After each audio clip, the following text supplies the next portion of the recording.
অসমৰ হিয়াৰ আমঠু জুবিন গাৰ্গৰ কাৰণে ন্যায় বিচাৰি আন্দোলন কৰিছে আৰু সেই ন্যায় বিচাৰি আন্দোলন কৰা মানুহৰ প্ৰতি বা সেই ল'ৰাজনৰ প্ৰতি যদি কোনোবা এজন পুলিচে দোষ কৰে তেতিয়াহ'লে আমি এতিয়া পুলিচৰ দোষ বুলি ধৰিমে হাজাৰবাৰ ধৰিমে কিয় ধৰিম মই তো আজি আপোনালোকে এই পুলিচজনক আপোনালোকে চাওকচোন এই পুলিচজন যে দৌৰিছে তাৰ ষ্টাইলটো কি ভাবত দৌৰিছে পুলিচৰ ট্ৰেইনিং এইটোৱে শিকাইছে নেকি অসমৰ ডিজিপি মহোদয় ডাঙৰীয়া আপুনি যেটো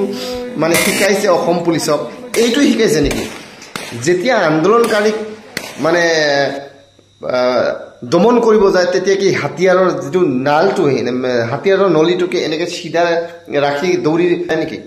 তো কি অপৰাধ কৰিছে সেই মানুহবিলাক ইমান ডাঙৰ অপৰাধ কৰিছে নেকি যদি কিবা কাৰণত তাৰ অটোমেটিক থাকিল হয় তাতে তেনেহলে এই যেটো টাইগাৰ যদি কিবা কাৰণত দৌৰি থাকতে টাইগাৰটো টিপা খায় কিমান ৰাউন্ড গুলি গলহেতেন কিমান ৰাউন্ড গুলি গলহেতেন আৰু তাৰ নালটো দেখিছেনে তাৰ নালটো সিদ্ধা ৰাইজৰ প্ৰতি আছে যদি কিবা কাৰণত এইটো টাইগাৰ টিপা খায় তেতিয়া কি হলহেতেন ভালতে ভাল এজনৰ গুলি লাগিছে আৰু সেই পুলিচজনক মই কৈছো আপুনি চাগে ট্ৰেইনিং লোৱা নাই ট্ৰেইনিংৰ সময়ত কি শিকায় আপোনাক যে এজন পুলিচে যেতিয়া মানুহক দমন কৰিব যায় বা উগ্ৰপন্থীটো নহয় এখেতসকলে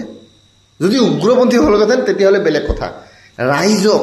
ৰাইজক যেতিয়া দমন কৰিব যাব হয়তো লাঠি ল'ব লাগে বা হাতিয়াৰ যদিও লৈছে আপুনি কি কৰিব লাগিব তে উপৰফালে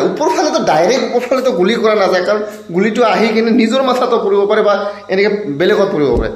তে অলপ এংগেলটো 45 ডিগ্ৰীত লওক আপোনালোকে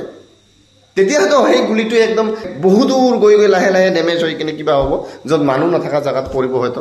সেইটো কাৰণে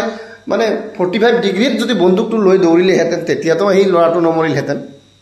পুলিচৰ 10 মানে এইটো কাৰণত ধৰিলো সেই পুলিচজনে মানে মানুহক মাৰিম বুলিহে এখেতে এটেক কৰিছে ৰাইজক মাৰিলেহে আমি এৰিম যেহেতু আমাৰ মানে গাড়ীৰ মানে আমাক শিল দলিয়াইছে যেহেতু আমাক শিল দলিয়াইছে গতিকে এই শিল দলিয়াৰ উচিত বিচাৰ কি আছে মানুহক মাৰিব লাগে পুলিচ বিষয়াজনৰ সেইটো টাৰ্গেট লৈছে তো গতিকে এই টাৰ্গেট বিলাক কেতিয়াও নকৰিব কাৰণ আমি সাধাৰণ মানুহ ন আমি সাধাৰণ মানুহ ন্যায় বিচাৰি গৈছো ন তাত আপোনালোকৰো কিবা হয়তো দোষ হ'ব পাৰে পুলিচৰ বা আমাৰো কিবা দোষ হ'ব পাৰে তাৰ মাজতে যদি আপোনালোকে গুলি চালি কৰি দিয়ে এজন মানে চাও আন্দোলন কৰা মানুহক যদি আপোনালোকে গুলি চালু কৰি দিয়ে নহয় ভগৱানেও আপোনাক মানে মাফ নকৰিব ইমানেই পাপ হ'ব আপোনাৰ কাৰণ সাধাৰণ মানুহ ন তাৰ কোনো হাতিয়াৰ নাই ন সেই মানুহখিনি যে আছে আন্দোলন কৰিছে তাৰ কোনো হাতিয়াৰ বোমা বাৰুদ কিবা বন্দুক এইবিলাকতো নাই ন আপুনি লাঠি দিও মানে কিবা কৰিব পাৰে বা ওপৰত মানে 45 এংগলত আপুনি মানে ব্ৰাছ ফায়াৰ মাৰি থাকক বা জি ফায়াৰ মাৰি থাকক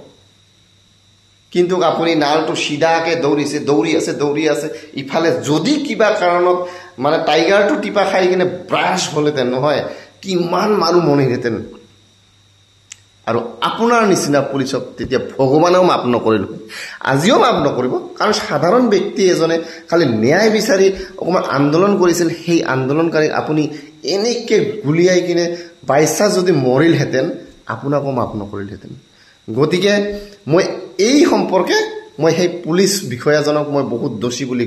ভাবো কাৰণ তাৰ ট্ৰেইনিঙত কি শিকাইছে মই নাজানো ট্ৰেইনিঙত চাগে এইটো সিধা গুলি কৰিবৰ কাৰণে শিকাইছে নেকি তো মই আশা কৰো তেনেকুৱা ধৰণৰ নহওক কাৰণ আমাৰ ৰাইজে কি হয় আন্দোলনমুখী হৈ আছিল সেইখিনি টাইমত আন্দোলন কৰিব মানে জিন্দাবাদ তাতে হয়তো কোনোবাই শিল দলিয়াইছে কিবা দলিয়াইছে সেইটো বেলেগ কোনোবা থাৰ্ড পাৰ্টি থাকিব পাৰে নাথাকিব পাৰে আমি এইবিলাক নাযাওঁ কিন্তু আপোনালোকে প্লিজ গুলি নকৰিব গুলি কৰাটো এইটো বহুত ডাঙৰ কাৰণ আমিও অসমীয়া আপুনিও একেখন দেশৰে নাগৰিক আমিও একেখন দেশৰে নাগৰিক চাওক যেতিয়া আমি দুইজনে একেলগে মিলিত হওঁ তেতিয়া কিন্তু আপুনিও ভাই ময়ো ভাই আপোনাকো মই বচাম পুলিচ হল বুলি কি মই নবচাম নেকি আপোনাকো আমি বচাম কিবা কাৰণত আপুনি এটা বেলেগ জায়গাত ফচিলে আপোনাকো আমি বচাম বা আপুনিও মোক বচাব মই যদি আন্দোলনকাৰী মোক বুলি পিটিব তেতিয়া কিন্তু নিপিটিব তদ্ৰুপ তেনেকুৱা ধৰণৰ আপোনালোকক অনুৰোধ কৰিছো আন্দোলন কৰি কেতিয়াও মানে দুশ্মনৰ আন্দোলনকাৰী কেতিয়াও দুশ্মন বুলি ভাবিব নালাগে নিজৰ ভাই নিজৰ ককাই নিজৰ মানে আত্মীয় স্বজন বুলি ভাবি কিনে আন্দোলনটো কেনেকৈ দমন কৰিব পাৰি সেই বিষয়ে চালিজাৰি চাব লাগে অকল পাথৰ দলিয়াল বুলি যে আপোনালোকে হাতিয়াৰটো চিধা মানে টুকাই কিনে যে মানে ব্ৰাছ ফায়াৰ মাৰি দিব তেনেকুৱা কথা নহয় বা গুলি চালু কৰি দিব এইটো বিৰাট ডাঙৰ অপৰাধ হৈছে একচুৱেলি পুলিচ বিষয়াজনৰ খুবেই ভুল আৰু পুলিচ বিষয়াজনক কি বুজাইছে কেনেকৈ মানে শিকাইছে ট্ৰেইনিঙত মই নাজানো মই ভাবোঁ পুলিচ বিষয়াজনৰ বহুতে ভুল আছে তো গতিকে ভিডিঅ'টো যদি ভাল পাইছে আপোনালোকে প্লিজ শ্বেয়াৰ কৰি দিব অসম পুলিচক দেখুৱাই দিয়ক কাৰ ভুল